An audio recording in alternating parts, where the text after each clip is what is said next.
নমস্কার, আরিয়া লাইফস্টাইলে আপনাদেরকে স্বাগত। শীত তো প্রায় দোরগোড়ায় চলে এসেছে, আর এই শীতে কড়াইশুঁটি কচুরি খাবো না তা তো হয় না। শীতকালে মোটামুটি 2-3 বার তো কড়াইশুঁটি কচুরি আমরা খেয়েই থাকি। আজকে সেই কড়াইশুঁটির রেসিপি নিয়ে এসেছি।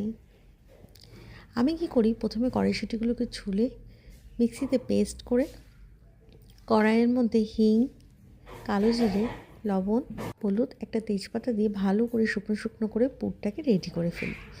তারপর আর কি, ময়দাটাকে মাখামাখি করে ময়দার ভিতর যেভাবে পুর ভরে সেইভাবে পুর ভরে একটু মোটা যদি থিকনেস আপনারা রাখেন, দেখবেন কচুরিগুলো ভালো সফট হবে এবং ফুলবে ভালো। সেইভাবে রেডি করে নিয়ে কড়াইতে সাদা তেল দিয়ে গোল গোল করে ভেজে রেডি করে নিলেই কড়াইশুঁটির কচুরি কিন্তু রেডি হয়ে যাবে। হিংটা দিতে কিন্তু মিস করবেন না।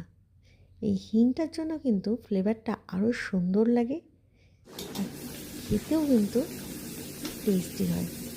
এরকম গরম গরম ফুলকো ফুলকো কচুরি যদি শীতের দিনে সকালে ব্রেকফাস্টে থাকে, পুরো জমে যায় না ব্যাপারটা।